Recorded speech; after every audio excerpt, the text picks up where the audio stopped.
Long before Nnenna was born, the people of Umuala had sealed something away, thing too old to name, too dangerous to forget. It was buried near the bend of the Oji River, where the water ran deepest and the trees bent as if in prayer. The elders sealed it with prayers, cowries, and a thick line of salt. They did not speak of it again, not even in riddles. Children were warned not to play near that bend. Farmers gave it a wide berth. Hunters bowed their heads as they passed it. Time, the village hoped, would forget the thing that slept beneath. But time has a way of looping back, especially when curiosity lives in the heart of a girl. Nnenna had always been the kind to ask why. Why couldn't girls climb the palm trees? Why were only men allowed at the elders' meetings? Why couldn't she go near the river's bend? Because some places are not for eyes that haven't seen enough, her grandmother would say, her eyes heavy with secrets. But secrets were like smoke. They always found a crack to slip through. On that day, it all changed. The sun rose too fast, and the birds did not sing. The village awoke to silence, except for the occasional groan of goats and the rustling of unease in the trees. Nnenna, as always, had gone to fetch water, but instead of following the familiar path to the common riverbank, her feet turned of their own will toward the forbidden bend. Something called her no voice, no words, just a pull, like the quiet hum of a forgotten name. She should have turned back when the wind shifted and the air smelled of old iron. She should have listened when her inner voice trembled. Instead, she saw it, a mound beneath the roots of a twisted fig tree. It wasn't large, but it pulsed as though it breathed, half buried in time and warnings. Her hands moved without permission. She began to scrape, play, salt, cowries. She thought it was just a container, old and strange, but harmless. She broke the seal. The air screamed, or maybe it was her. A gust of wind knocked her to the ground. The fig tree shuddered violently, and the river, usually calm at this hour, shivered like it had caught a fever. The water no longer flowed. It pulsed, like a drum, like a heart. And Nnenna, heart pounding, knew one thing for certain: she had awakened something. Something ancient. And it knew her name. The air around Nnenna thickened as though time itself had paused to watch. She stumbled backward, heart galloping, the overturned container at her feet now cracked open, its contents hidden in darkness. No light escaped from within. No smell, just stillness. The kind of stillness that felt like it was waiting. The river made no sound. Then came a whisper note from outside, but inside her, a name. She couldn't quite grasp it. It was like catching mist with bare hands. "Who's there?" she whispered. No reply, only the fig tree creaking, only the river pulsing. She scooped up the pieces of the broken seal, trying to fit them back like a child, desperate to undo a shattered pot. But it was too late. Salt scattered to the wind, cowries rolled into the roots. And something about the light had changed it, bent strangely now, as if the sun wasn't entirely welcome anymore. Suddenly, a soft voice called from the trees. "Nnenna!" She jolted upright. It was her younger brother, Oji Barefoot, dirt-streaked, holding a broken slingshot. He'd followed her without her noticing. "What are you doing here?" she asked, trying to sound firm, but her voice betrayed hurthen and shaking. "You said not to follow you, but you were gone too long. Mama said to find you before the river spirits eat your head." Nnenna knelt down and grabbed his arm. "Listen to me, Oji. Don't speak of this to anyone. Not to Mama, not to the elders, not even to the wind. Do you understand?" He blinked. "But why?" "Swear it," she hissed. He stared, unsure whether this was a game or a threat, but he nodded, slowly. And as they turned to leave, Nnenna dared one last glance at the container. There, in the center of the cracked clay, was a handprint, small, delicate, almost like her own but older somehow, and it hadn't been there before. By the time they returned to the village, the sky had darkened, though the sun still sat high. Chickens refused to cluck.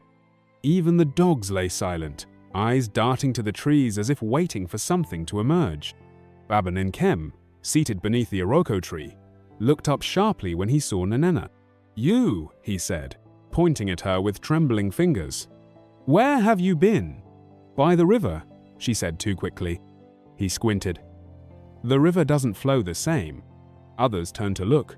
Murmurs began to stir. Nnenna forced a smile. Perhaps a stone blocked the path. But Baba Nakem shook his head, eyes narrowing.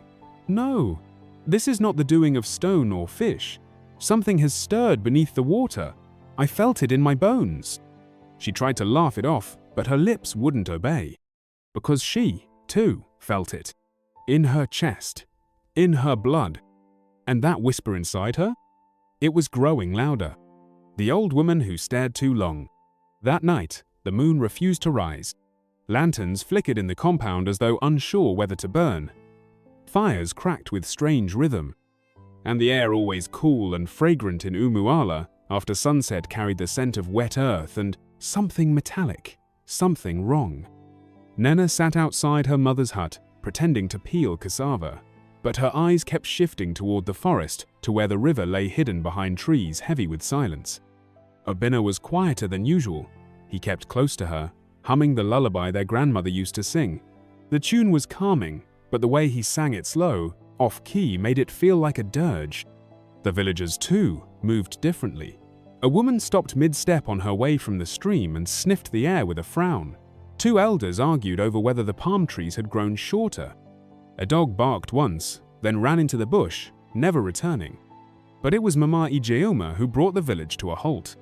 She was old, half-blind, and hadn't left her compound in over 6 months. But that night, just as the cocks began to grow restless, she appeared in the village square, hair loose, wrapper dragging behind her, bare feet smudged with dust. She pointed toward the river and shouted, "Who woke her?" People froze. She looked mad, wild eyes, saliva at the corners of her mouth, but there was a clarity in her madness that made even the boldest warrior step back. "The seal is broken," she cried. "The salt is scattered, and she walks again. I warned them 40 years ago. I said, bury it deeper, sing the longer prayer, but they were in a hurry, always in a hurry." Elder Ofa tried to calm her. "Mama Ijeoma, you need rest. Come, let us take you." She struck his hand away. Rest? When her fingers are curling around the roots again? When her breath is in the river and her voice is crawling back into the trees? Nnenna gripped Obinna's hand tightly. The old woman turned slowly, her blind eyes sweeping over the crowd, then stopping on Nnenna. "You," she said, pointing. "You touched it."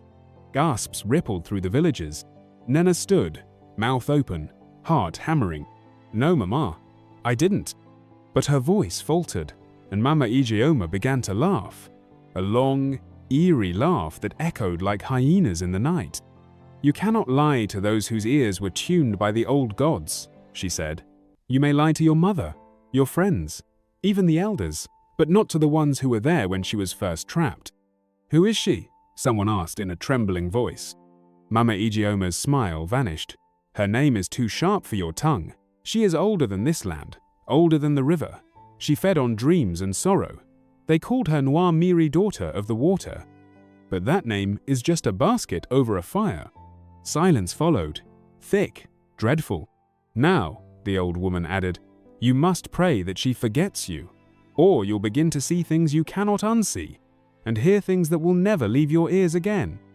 Then she turned and walked back into the shadows, her bare feet leaving no prints in the sand. And for the first time in her life, Nnenna wished she had listened to the warnings. Because in the distance, beyond the village trees, the river let out a sound. It was not flowing, it was humming, like something ancient had found its breath again. Sleep avoided Nnenna that night, like a bird dodging the hunter's stone. She lay still on her raffia mat, staring at the ceiling where moonlight should have filtered through the thatch. But there was no moon-only darkness so heavy it pressed against her chest. Obinna curled beside her, breathing softly. His body twitched once, twice. Then he began to murmur words in his sleep. Words she didn't understand. Her skin prickled. Outside, a faint sound drifted through the air like the creaking of a gourd rocking on water. Slow, rhythmic, relentless. Nnenna sat up. She tried to convince herself it was nothing. The wind, maybe, or a tree swaying under its own weight. But something inside her knew better. The kind of knowing that came without learning. A knowing that lived in the blood. She rose quietly and stepped out of the hut. The village was still. Too still. Even the night insects, which usually composed a symphony of chirps and clicks, were silent. There was no fire burning in the elders' huts, no laughter, no gossip, just stillness. And then, she saw her. At the edge of the river, a figure, barefoot, hair long and slick with moisture, white cloth clinging to a body that shimmered slightly, like mist trapped in skin. She was turned away, facing the water, swaying gently, just like the sound Nnenna had heard. Nnenna's breath caught in her throat. She took a step back, but the woman turned. And her face was neither young nor old, beautiful nor terrible. It simply was. A face carved by time, with eyes as deep and liquid as the river behind her. "Why did you call me?" the woman asked. Nnenna could not speak. The woman tilted her head. "You broke the salt, unwound the rope, scratched away the names. You opened what your ancestors sealed." "I didn't know," Nnenna whispered. "I did not ask what you knew," the woman said, voice calm but cold. "I asked why you called me." "I didn't call anyone." "You did?" Nnenna's legs trembled. The woman stepped closer, water sliding off her skin though she hadn't moved from the shore. "Now that I am awake, the river must remember. The trees must speak again. And you will bear witness." "Witness to what?" Nnenna whispered. "To what happens," the woman said, "when memory returns to a land that tried to forget." Then she vanished. Not into mist, not into air. She simply blinked out of existence. And in the next moment, the river behind her began to churn slowly, as if awakening from a dream, then violently, as though in pain. A scream rose from the forest. A real scream. Human. And Nnenna ran, feet slapping against the earth, breath tearing through her throat because whatever had woken was not finished yet. It was only just beginning. By the time Nnenna reached the village square, people were already spilling out of their huts, lanterns shaking in their hands, faces painted with fear. The scream had roused everyone. Not an animal's cry, not a child's whimper. It was the scream of someone being pulled from both ends of life, half here, half gone. Elder Ofor was the first to speak. "Where did it come from?" "Near the yam barn," someone whispered. Another said, "No be the river path." No one could agree, because the scream hadn't come from one place. It had echoed through the trees, bounced between the huts, seemed to rise from the ground itself. Nnenna stood frozen, eyes darting. The woman daughter of the water was nowhere to be seen now. Had anyone else seen her? She caught Mama Ijeoma watching her from beneath a tattered wrapper. The old woman's gaze held no accusation this time, only sorrow. The villagers gathered, torches lit, forming a cautious group to investigate. Nnenna joined them without speaking, a binner clutching her wrapper. They moved as one, every creak of the forest a knife to the nerves. When they reached the footpath near the banana grove, they stopped. There, under the broad leaves, was Uzoth palm wine tapper, or what was left of him. His eyes were open, lips parted as if caught mid-prayer, but it was his chest that drew gasps. It had collapsed inward, like a calabash trampled underfoot. His hands were clenched around nothing, fingers twisted as though trying to hold on to air. Elder Ofor fell to his knees. "Chineke, what did this?" Someone muttered, "A spirit." Another said, "A curse." But Nnenna said nothing, because only she had seen the handprint. Just above Uzo's heart, wet, shimmering, delicate. The same one from the broken seal. As the elders began their prayers, Nnenna backed away, eyes wide with dread. Because in her mind, she heard the voice again. "You will bear witness." The scream was not a beginning. It was a warning. And the river, the heart of their village, had begun to bleed. The next morning, the air was heavy with rituals. Uzo's body was laid out before the river, as tradition demanded. The elders chanted, drummers beat a slow rhythm, calling on the ancestors to welcome him. Women sprinkled palm oil and ashes in wide circles. No one smiled. No one spoke beyond what the rite required. But something was off. The river, which should have flowed quietly beside them, churned with a low growl, deep and guttural, like a throat clearing before a scream. Birds didn't land on its banks. Not even flies dared touch the air above the water. Elder Ofa stepped forward with a clay bowl of fermented yam pastethi offering. He knelt, whispered a blessing, then tossed the bowl into the river with a practiced flick of the wrist. It floated. It should have sunk. The water hissed around it, rejecting the offering. A gasp rippled through the crowd. Mothers clutched their children tighter. Someone whispered a prayer out of rhythm. Then it happened.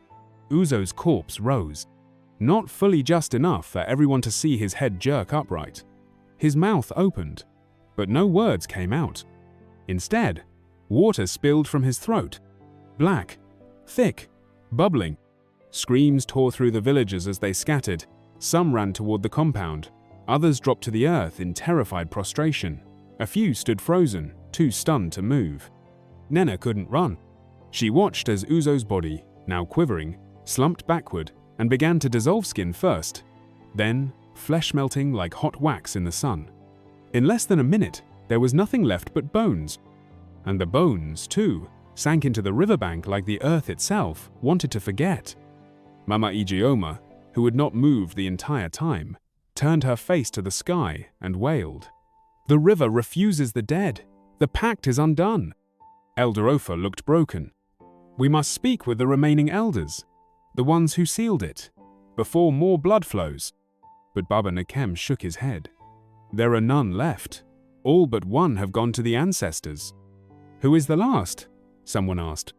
And every head turned slowly, fearfully toward a hut at the edge of the village. Its roof sagged. Its compound was overgrown. It was the kind of place children dared each other to touch. Nnenna's voice was barely a whisper. Papanjoku, the mad priest, the one who spoke in riddles, the one who hadn't stepped into the square in 20 years, and the only man alive who had been there when the seal was first placed. The wind changed as they approached his compound. It blew not from the east or west, but from the earth itself, as if the soil exhaled in warning. Leaves danced without rhythm. Even the sun seemed to dim, like it refused to cast light on what was ahead. Nnenna walked in the middle of the group, flanked by Elder Ofa and Mama Ijeoma. Obinna had been left behind with Mama, though he'd begged to follow her. But what they were walking into was not for young eyes. Papanjoku's hut was crooked. The mud walls had dried and cracked long ago, and charms hung from the doorway bones, feathers, and little gourd dolls whose faces had been painted with ash. They paused. Elder Ofa cleared his throat. "We come in peace." Silence. Then a croaking voice from inside. "Peace died when the seal was broken." The curtain shifted, and out stepped a man who looked half-spirit himself. His beard was grey, his eyes sunken but bright with something wild. His wrapper was torn, and around his neck hung a necklace made of dried snail shells and broken cowries. Papanjoku's gaze locked onto Nnenna instantly. "You," he said, voice raspy. "You've touched her." Nnenna swallowed hard. "I didn't mean to." No one ever means to. Curiosity is the first whisper of destruction. Elder Ofa stepped forward. "Papanjoku, we need your help. The seal has been broken. Uzo is dead. The river refuses our rights. Tell us what was sealed there 40 years ago." The old priest chuckled bitterly. "Not what? Who?" They waited, but he didn't continue. Mama Ijeoma stepped closer. "Tell them the truth, Njoku. You were the one who led the ritual. You were the one who called the others to bind her." Nyoku's face twisted with something between guilt and fear. "We did not bind her. We begged her to sleep." "Begged?" "She was not a demon, not at first," Nyoku said. "She was a woman, a spirit, woman who came with the floods and fed the land. Crops grew where she walked. The river obeyed her voice. But she asked for one thing: devotion, offerings, memory." "And when people forgot?" Nnenna asked quietly. Njoku turned to her, eyes glowing faintly. "She became hunger." He lowered himself onto a flat stone, bones cracking. When the young stopped pouring libation and the elders no longer chanted her name, she turned her blessings into curses. The river drowned children. Fish vanished. Wombs dried. We begged. She laughed. So we used the old ways, the salt, the songs, the seal of silence. Nnenna's voice trembled. "What's her name?" "You cannot say it now," Nyoku said. "Not when the air still listens, but I can show you where it was carved." He reached into a rusted calabash and pulled out a small clay discracked but still intact. Upon it were etched ancient Nsibidi symbols, swirling and sharp. Njoku held it out. "Take it to the river. Lay it where you found the broken container. If she is merciful, she might speak to you, not in words, but in memory." "Why me?" Nnenna whispered. "Because she marked you. And once the river marks you, only the river can unmark you." Elder Ofa grabbed Njoku's arm. "How do we stop this from spreading?" Njoku's expression darkened. "You don't stop it, you survive it. If you're lucky." The wind sighed again, this time with a sound like distant weeping. And Nnenna, holding the clay disc in her trembling hands, realized this wasn't about her anymore. This was about everything her people had chosen to forget. The sun was reluctant to rise, casting a pale, hesitant light over the village, as if the day itself feared what had awakened. Nnenna clutched the clay disc tightly, its cool surface rough against her palm. The ancient symbol seemed to pulse faintly beneath her fingers as if the disc carried a heartbeat older than memory. Elder Ofa led the way toward the river, the villagers trailing behind in hushed silence. No child's laughter, no bird song. Only the sound of footsteps pressed soft against the earth, and the river's unnatural hush. At the riverbank, the water stood still, like a mirror refusing to ripple. The broken container lay half buried in mud, its jagged edges catching the weak sunlight. Nnenna knelt and gently placed the disc beside it, whispering the few syllables Njoku had taught, her an ancient prayer for remembrance and mercy. At first, nothing happened. Then, the water trembled. A ripple raced across the surface, spreading wider and wider until the river sighed deeply. From the depths, a voice surfaced soft and ancient, like wind threading through reeds. "You called me back," it said, echoing in the air. Nnenna's heart stopped. The voice was both beautiful and terrible, full of sorrow and hunger. "I did not mean to," she whispered. The voice laughed Ada, sound like broken glass and falling rain. The seal was broken, and I woke. Suddenly, the river surged, dark tendrils swirling beneath the surface like fingers searching for release. The villagers stepped back, fear gripping them like cold chains. The voice continued. "You cannot undo what is begun, but perhaps you can remember." Nnenna's eyes filled with tears. "Tell me, what must we remember?" The river stilled again. The voice faded, leaving behind a single phrase carried on the breeze. "Remember the promises, remember the offerings, remember the respect." As the sun finally broke fully through the clouds, the river began to flow once more, not with its usual gentle murmur, but with a deep, mournful song. The village exhaled, uncertain if they had been saved or merely given time. Nnenna looked down at the clay disc, now warm against her palm. The journey to restore what was lost had only just begun. No one spoke as the villagers made their way back from the riverbank. The air was thick with a tension that felt like the quiet before a storm. Nnenna walked slowly, the clay disc heavy in her hands, not from its weight, but from the burden it carried. Every step echoed with the memory of the voice from the river, whispering promises long ignored. At the edge of the village, Mama Ijeoma was waiting. Her eyes, usually sharp despite her years, now looked distant, like she had glimpsed the roots of something terrible. "You heard her," Mama said softly. "The river speaks through you now." Nnenna nodded. "She wants us to remember, to honor the promises our ancestors made." Mama's face twisted with sorrow. Promises made with respect and fear. When we forget both, the land will remind us whether we want it to or not. That night, the village gathered in the sacred grove beneath the ancient Iroko tree. Fires were lit. Drums began their steady pulse. Elders sang old songs that had fallen silent with time. Nnenna sat beside a binnah, listening as voices rose and fell, carrying the weight of generations.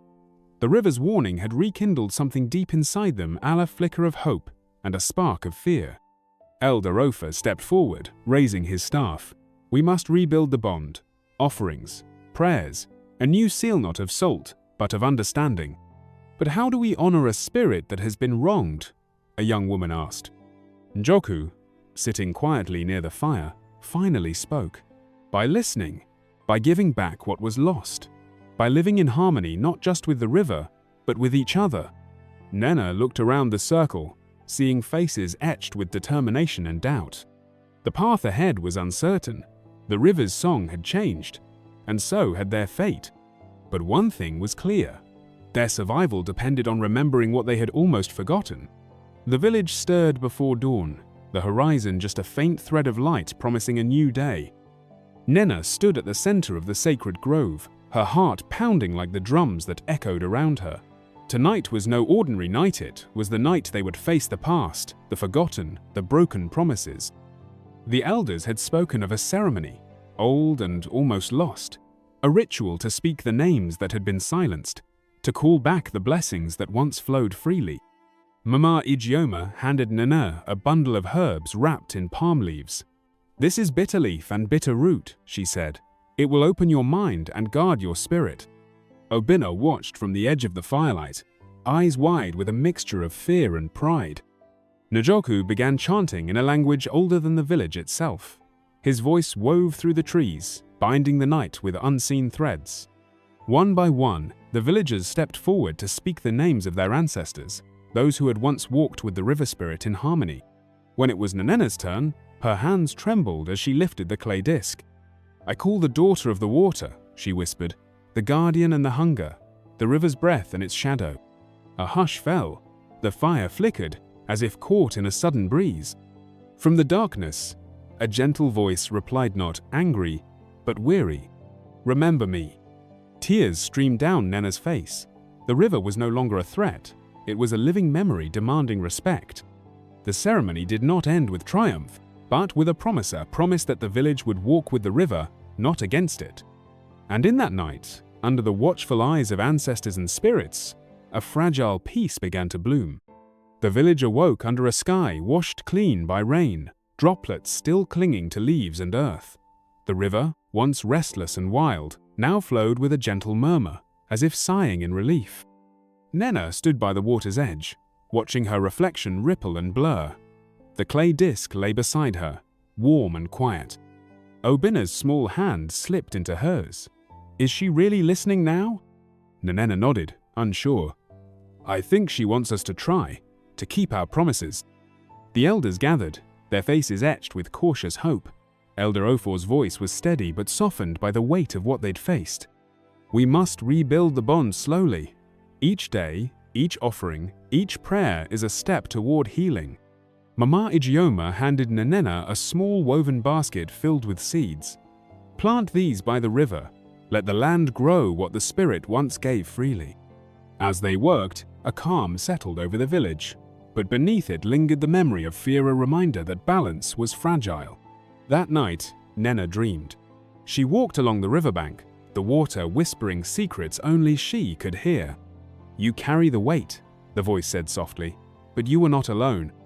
From the shadows emerged figures, ancestors, villagers long gone, and the spirit woman herself, her eyes now filled with sorrow and hope. Remember, she whispered, and teach others to remember. Nnenna woke with tears on her cheeks, the dawn breaking through the thatch. The river's song had changed, yes, but the true journey was just beginning. The village breathed in cautious hope, yet beneath the calm waters of the river, something restless stirred. Nnenna could feel a tremor beneath her skin, a pull in her soul. One evening, as the sun dipped low and painted the sky with fiery streaks, she found herself standing alone by the riverbank. The clay disc lay half buried in the mud, half glowing under the fading light. Her fingers traced the ancient symbols, and a voice faint but clear whispered in her mind, "Will you carry this burden?" She looked out over the flowing water, now serene but holding untold depths. "Yes," she whispered. The choice was hers. To protect her people, to honor the spirit, and to bridge the worlds of the living and the forgotten. But with that choice came sacrifice. A life changed forever, and a river that would never flow the same again. That night, sleep did not come easy for Nnenna. Every shadow seemed to twist into whispers. Every rustle in the trees carried a secret. At midnight, the river called to her. She slipped silently from her hut, guided by a moon swollen and heavy in the sky. The path to the river was slick with dew and tangled roots, but her feet knew the way. As she reached the bank, The water shimmered unnaturally, reflecting the stars like broken glass. Then, from the depths, a hand emerged, pale and slender, fingers dripping with riverweed. "Come!" the voice beckoned, as soft as a lullaby and sharp as a blade. Nnenna hesitated. Fear battled curiosity. But the pull was stronger. She reached out, and the river pulled her into a world beneath the surface where time folded, and the past and present danced in endless twilight. There, she saw the spirit woman, radiant, yet sorrowful. "You awakened me," she said, "but you also carry the key to peace." Nnenna nodded, her heart pounding. "What must I do?" she asked. The spirit smiled, sad but hopeful. "Remember the river's song. Teach your people to listen." And with that, the world tilted, and Nnenna was swept back to the riverbank alone, but forever changed. Days passed, and the village began to heal, but something had shifted deep within Nnenna. She could hear the river's whispers in the wind, feel its rhythm beneath her feet. One evening, at the foot of the Iroko tree, she gathered the children. "Do you hear it?" she asked softly. "The river's song?" They listened closely as she sang a haunting melody, passed down through the spirit's voice in her dreamsa song of promise and respect. The children's eyes widened, some shy, some eager to learn. Elder Ofa smiled from a distance, tears shining. "She carries the river's heart." Nnenna's voice grew stronger, weaving stories of balance, remembrance, and hope. The river no longer feared the village, it sang with them. And though the journey was far from over, the bond between people and spirit was reborn, fragile, but unbreakable. The peace that had settled over the village was fragile, like morning mist fading under the sun's first light. Nnenna sensed a stirring something beneath the surface, darker and colder. One evening, as the fire crackled in the village square, a shadow moved against the flickering flames. Obinna tugged at her sleeve, whispering, "Did you see that?" Nnenna's heart raced. "We're not alone." Elder Ofor's voice cut through the murmurs. "The spirit's hunger is not gone. It sleeps beneath, waiting." Njoku appeared suddenly, eyes blazing with a wild fire. "There are those who would take from the river without giving back. They bring darkness." The village hushed. Mama Ijeoma stepped forward, her voice steady. "We must be vigilant. Respect is a living thing, it demands action." Nnenna looked toward the river, its surface darkening under the moon's gaze. The balance was delicate, the spirit's mercy conditional, and the true test was yet to come. The nights grew longer and colder, and whispers of unease spread through the village like wildfire. One morning, the fishermen returned with empty nets, the river offering no fish. Crops near the water's edge wilted overnight, their leaves curling black as if kissed by frost. Nnenna knew this was no accident. Elder Ofor gathered the villagers beneath the Iroko tree. "The spirit is restless again. The shadow of greed and neglect threatens us all." Obinna clenched his fists. "What can we do?" Njoku's eyes darkened. "We must confront what has been stolen from the river, the respect, the offerings, the truth." Nnenna felt the weight of their gaze. She understood that healing was not a single act but a lifelong commitment. That night, she returned to the riverbank alone. The water was cold, whispering secrets only the brave dared hear. With steady hands, she offered the bitterleaf and root, the same herbs Mama Ijeoma had given her. She prayed not just for forgiveness, but for strength. The river accepted. And as dawn broke, Nnenna knew the path ahead demanded courage, sacrifice, and unwavering respect. The village had barely begun to breathe again when the first signs of trouble returned, subtle at first, but unmistakable. A child went missing near the river's edge, her footprints trailing into the soft mud and disappearing as if swallowed whole. The elders called an urgent meeting beneath the ancient Iroko tree, its broad leaves rustling like whispers of the past. Elder Ofor's voice trembled with concern. "The river warns us again. The balance we sought to restore is fragile. We must listen." Nnenna stood among the crowd, heart pounding. She knew the spirit's mercy had limits. Mama Ijeoma clasped her hands. "This is a tester reminder that respect is earned every day." Nyoku approached, eyes dark as storm clouds. "The river takes what is owed, whether in offerings or lives. We cannot falter." Fear gripped the village, but so did resolve. Nnenna vowed silently she would protect her people and the river's spirit, no matter the cost. Because some bonds, once broken, take a lifetime to mend. That night, the village gathered once more under the moon's watchful eye. A circle of flames flickered in the sacred grove, casting shadows that danced like restless spirits. Nnenna stood at the center, holding the clay disc close to her chest, the ancient symbols glowing faintly. Elder Ofor began the chant, his voice low and steady, weaving threads of old magic into the air. The villagers joined in, their voices rising, in a song that carried across the water and into the night. Suddenly, the river responded. Mists rose from its surface, swirling like living beings. Figures took shape-wisps of water and light, the river's guardians awakened by the song. They danced around the grove, their movements fluid and haunting, a reminder of the power that flowed beneath. Nnenna felt their gaze both warning and invitation. The spirit woman's voice echoed in her mind. To walk with us, you must honor the dance. Balance, respect, and remembrance. As dawn broke, the villagers felt a renewed connection not just to the river, but to the living spirit that breathed through their land. The journey was far from over, but tonight, hope had found a voice. The river held its breath, and the village listened. Nnenna felt the weight of the clay disc against her heart, its pulse growing stronger with every heartbeat. The river spirits had revealed themselves, but their dance was not. Celebration it was a reminder. Nyoku's voice broke through the quiet night. The river is alive, but it demands balance. Every gift taken must be returned. Nnenna looked around at the faces lit by fire, lightsome, hopeful, others fearful.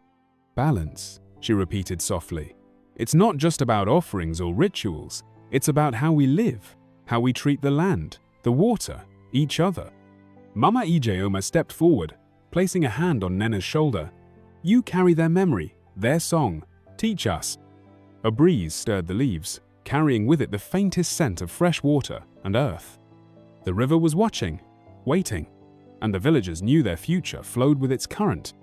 The dawn broke slow and heavy, casting long shadows over the village that seemed to stretch like silent warnings. Nnenna woke before the first light, the weight of responsibility pressing on her chest like a stone. She was no longer just a curious girl. She had become the keeper of the river's story, the guardian of its fragile peace. The elders called her to the council fire, their eyes reflecting both trust and fear. Elder Ofor's voice was grave. You must understand, Nnenna, this is not a path many choose. The river's spirit has marked you. Your life will change. Obinna tugged at her sleeve, voice small but steady. Will you be okay? She smiled, though the truth was buried deep beneath her calm. I don't have a choice. This is my path. Mama Ijeoma handed her a small pouch of salt and herbs. These will protect you, but the real strength comes from within. As the sun rose, Nnenna stepped toward the river, ready to face whatever the waters had in store. Her journey was no longer just for herself, or the village, it was for the river, the spirit, and the promise they all shared. Days slipped by with uneasy calm, but the river's mood remained unpredictable, like a child on the edge of tears. One morning, Nnenna noticed the water darkening near the old container's resting place. She knelt, reaching into the riverbed, and pulled out a fragment of broken wood carved with strange symbols she didn't recognize. Her breath caught. What is this? She whispered. That evening, she showed the shard to Elder Ofor. His face paled, fingers trembling as he traced the carvings. This is a Warninga message from a forgotten time. Mama Ijeoma nodded gravely. It speaks of those who would break the bond again, those who take without giving. Nnenna's heart tightened. The river's peace was fragile, and shadows were creeping closer. She looked toward the water, the river's voice a low murmur only she seemed to hear. Remember, respect, balance. The warning was clear, and the true test was coming.